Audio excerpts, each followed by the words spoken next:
Hello guys, amigos WRO here. In today's video I am ranking the best mechanics for sumo. The first mechanic we have is the EV3 set wings.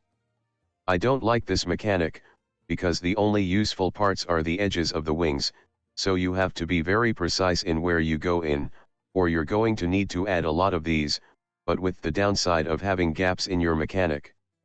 This mechanic is really good though because it's one of the only mechanics that can actually shove into a really small gap. However, again, the wings edges are really small, so if you're doing manually controlled sumo then it's okay, but you need a bit of a skill in control a bit. But if you're doing automated sumo, I don't really recommend because you could hit the other robot, but just not in the right place, therefore not catching the other robot. But I have to say though, if you catch the other robot, it's really deadly. There are more mechanisms that do the same thing though. But we'll have to see if it does really shove into the other robot. This mechanism, even with its downsides, I am giving this mechanism a pretty good a tier.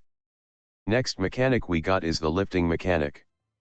Now this mechanism is really unique because on its own it's really bad.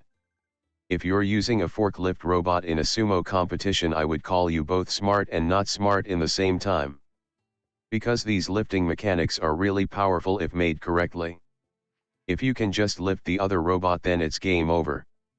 However, this kind of mechanic is sometimes not actually strong enough to lift an entire robot. So you may need 2 motors for drive and 2 motors for lift, which is very risky because other people usually just use 4 motors drive, and that may mean if you can't lift the other robot in time, the 4 drive motor robot will absolutely destroy you. But if you actually pull it off, your robot may not even be able to actually push the other robot to the edge. However, I think with good enough control skills you could easily lift the other robot up. Especially pairing this mechanism with another shove mechanism. If you pair the wing shove mechanism thing with this forklift mechanism, you could easily lift the robot up. But if you don't have this and just use a regular plate, then this is absolutely horrible. Because a good enough sumo robot with very little space to shove could just easily tank the forklift and run straight at you. Also, I actually haven't mentioned about sizes. I think this mechanism is probably by far the biggest mechanism. If you don't manage the size right, it might be a real problem because the forklift takes around 4-5 centimeters, and if you add in other mechanisms it's going to become really big. Now if the competition limits the size to 25 centimeters to 25 centimeters, then I don't really recommend this. But if the size limit is 30 centimeters or more, then it will be fine. It also depends if you want to actually use the wing or use other shoving mechanisms.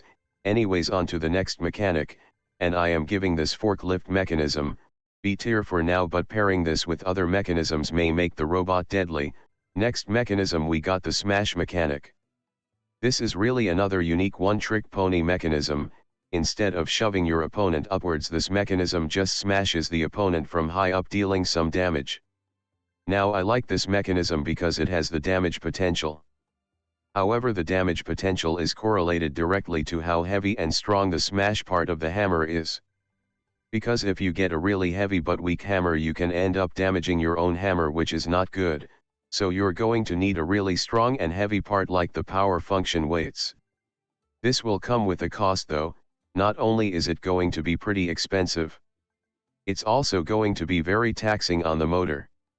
So you're either going to need to use gears to get motor power to the motor, or you're going to need to use 2 motors. Which, if you do use 2 motors, good luck being absolutely powerless if you don't land the shot if the other robot can just tank it. If you do get the power function weights and actually hit the other robot though, you have a pretty good chance that your robot is going to tear off the other robot. This mechanism is really expensive and hard to make and hard to actually hit if you don't make it really wide, and even you made it wide, your hammer is probably getting destroyed if you hit the ground with the hammer. However, I think it's definitely worth the amount of damage. Also depends on the other robot's defense. Enough of the talking, I am putting this mechanism high B tier. Next mechanism we got another one-trick pony, which is the pushing mechanism. This is just like the forklift mechanism, but instead of lifting upwards you push forwards. Now on paper this is very good. Because if you're locked in a who has the better motor battle where both of you are locked in the same position and spinning around, or both of you are literally in the same position, or one robot slowly moves the other robot. This mechanism can fix everything by while being in a stalemate you just push the other robot away. This does look really good on paper, however this is only on paper. In reality this mechanism is not good, because to actually push the other robot you need a lot of power, especially in sumo where robots are ridiculously big and heavy. Now this means, like the hammer mechanism, you need gears or you need two motors to actually make a difference. Gears makes the mechanism slower, but another motor means you waste another motor. However, even if you get both of these, meaning you get two motors and gears, it may not even be enough to push another heavy robot. Even worse, if you use two motors to drive, that means you are going to be absolutely overpowered and overwhelmed by the amount of force 4 drive motor sumo robots can generate. So it's not going to be good. You can't get locked in a stalemate because your drive power isn't enough and your pushing mechanism can push a little at best. Sadly, if this mechanism does work it will be absolutely amazing, but in reality 2 drive motors versus 4 drive motors is a recipe for disaster. I am putting this in C tier. And that's going to be all for today's video, guys. Thank you very much for watching. More mechanisms will be in part 2.